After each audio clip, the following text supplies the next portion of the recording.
Hey guys, here today to talk about Judaism and just kind of the basics. And so I'd like you to jot down some Cornell notes on these essential questions. Okay, so in your notes, kind of just make your own little Cornell notes here. So feel free to pause it and write some of this stuff down. But why is Judaism an important religion if there's not that many people? How has Judaism impacted the world? What are some examples of famous Jewish people that have made their mark on history?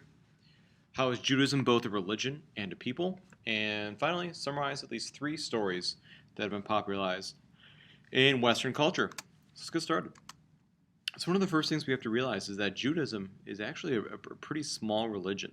Okay, there's not too many Jewish people in the world. Only 14.5 million. Okay, so very small compared to religions like Christianity or Islam.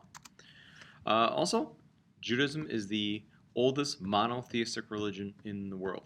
Okay, so the Jews are one of the first people to kind of move away from a polytheistic religion where you have gods that represent aspects of nature or human emotion, and you have kind of a shift to there's one God that is kind of in control of everything. Okay, so they're really the first ones to do that. Okay, and finally, the other real basic thing we have to know about Judaism is that it's a culture, it's a civilization, and it's a people's history as well as a religion. Um, Interestingly enough, there are some Jewish people who are atheists. Okay, because when we study Judaism, we realize that much of what Judaism is, it's a celebration of a people's history. Okay, many of their holidays represent certain things that happened in their history. For instance, the Passover, which is the most important Jewish holiday, commemorates escaping from slavery in Israel or in Egypt, excuse me. So it's when the Jews were slaves in Egypt. Um, you know, the Passover kind of commemorates when God helped them escape. Okay, so if you're a Jew who doesn't believe in God, you still might participate. Sorry, the bell's going off. You still might participate in the holiday and celebrate your people's escape from slavery, but you still might not believe in God. So it's kind of an interesting little thing about Jews is that not all of them actually are religious. They might just be Jewish people. So it's kind of like an ethnic group as well as a religion. Okay. So I guess the other question is, if Judaism is so small, why do we study it? Okay, and I think the main reason why Judaism is so important is because there are 2 huge religions that kind of broke off Judaism or find their roots in Judaism. And Christianity and Islam are both kind of like offshoots of Judaism. Early Christians saw themselves as Jews. Jesus was a Jew. And so, if you were to see early Christians, they wouldn't even call themselves Christians. They would have called themselves Jews. So anyways, if you look at the Christian Bible, obviously the entire Old Testament is pretty much all Jewish text. Okay, that Christians adopted. If you read the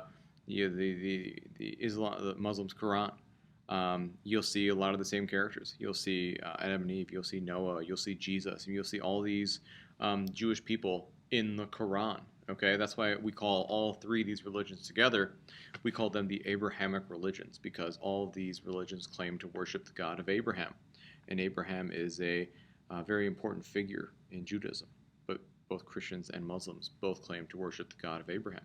So anyways, we call these guys the Abrahamic religions. So it's kind of interesting. All these religions worship the same God.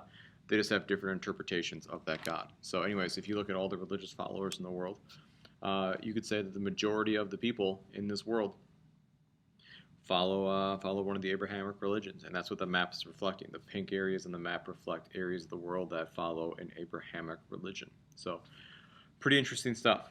All right. Anyways, Jewish people have been important parts of our country's history, and they continue to be an important part of our country. Some famous Jews include people like Albert Einstein.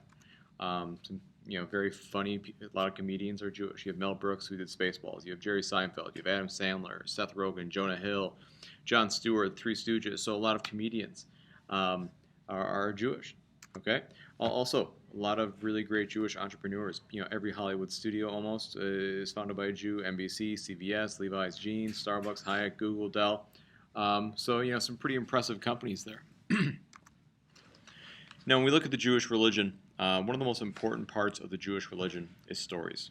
Okay, like I said before, many Jews basically just celebrate Judaism for the fact that it celebrates the history of the Jewish people.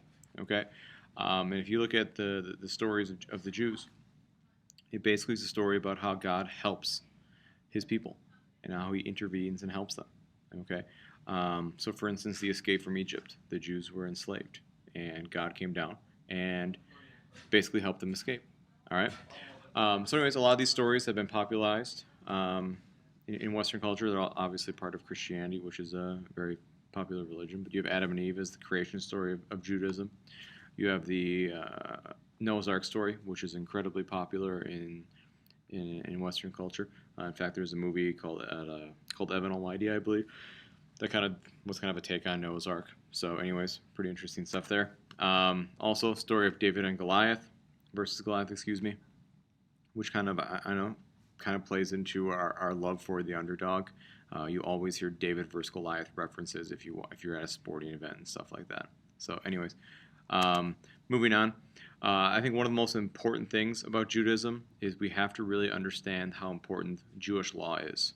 Okay, every religion has a problem. Every religion, basically, there's something wrong with the world. Okay, and every religion has kind of a different problem. Okay, the Jews look at the world as being unholy. So the problem for Judaism with the world is that we live in an unholy world. We live in a world that is almost devoid of God. Okay, and so the goal for Jews is to make the world a holy place. So one of the things that Jews believe is that the laws that they have come from God. Okay, and because they come from God, they are divine. They are holy. Okay, and so the Jews believe that whenever they practice or obey God's law, they basically bring holiness to an unholy world, and they make the world a better place. Okay, and I think that if you think about just like the golden rule, which is an important tenet of Judaism, it sounds kind of silly and childish, but if everyone just followed the golden rule, do unto others as you would have them do unto you, if everyone followed that all the time, we'd live in a pretty nice world. I think we live in a world where it's darn near perfect. And obviously people still get sick and stuff like that, and accidents will happen. But as far as just how we treat each other, that kind of stuff wouldn't happen. And so I think that's a really good point. That if you look at Judaism, they would say that we have the secret to life. We know how to make this world a better place. It's just we have to do it. Okay, if we follow God's law, if we practice the law, this world will get better. This world will become holy, and it'll be a world where good things happen. Okay, and people can live a happy life. But the problem is people don't follow God's law, and as a result, we see chaos, we see death, we see bad things happening. Okay, so anyways, I think it's a really important part of Judaism. All right, because Jewish law is so important, it's important that you act on that law if you are a Jew. Okay, so don't sing it, bring it. Okay, don't talk about it, be about it, kind of thing. Okay, Jews really believe that actions speak louder than words. Okay, you have to bring the holiness to this unholy world, so you have to act upon your beliefs. You have to act upon God's law. That's a very important thing. Very interesting part of Judaism that might surprise many people who are Christians or Muslims, half the world's religious followers, is that there's really not a lot of talk in Judaism about an afterlife. Okay, there's really no talk of heaven or hell. Most Jews would say, yeah, there probably is a heaven, there's probably an afterlife, but it's not a point of emphasis, it's not a focus, which is completely different to Christianity and Islam, where going to heaven is the goal. You want to get to heaven. You want to get to heaven to be with God, to be reunited with God. For the Jews, that's not a real big point of emphasis, which is kind of interesting. Okay. So basically, I guess to sum up Jewish law in a quote-unquote a Twitter message, I guess it would be do not unto others that which you would not have them do unto you. That is the entire Torah. The rest is commentary. Now go and study. Okay. So basically, that kind of sums up Jewish law in a nutshell. Okay. So really, it's really hard to find, I guess, a more peaceful kind of people, which is kind of ironic that throughout their history they have been persecuted and murdered all the time. So, anyways, some of the most famous Jewish law is the Ten Commandments. Okay, which I'm sure we've all heard of. Obviously, it's been adopted by other religions, mainly Christianity, and so many Christians are probably well aware of the Ten Commandments. We're going to do a little activity in class here with the Ten Commandments. We're going to have a little fun with it.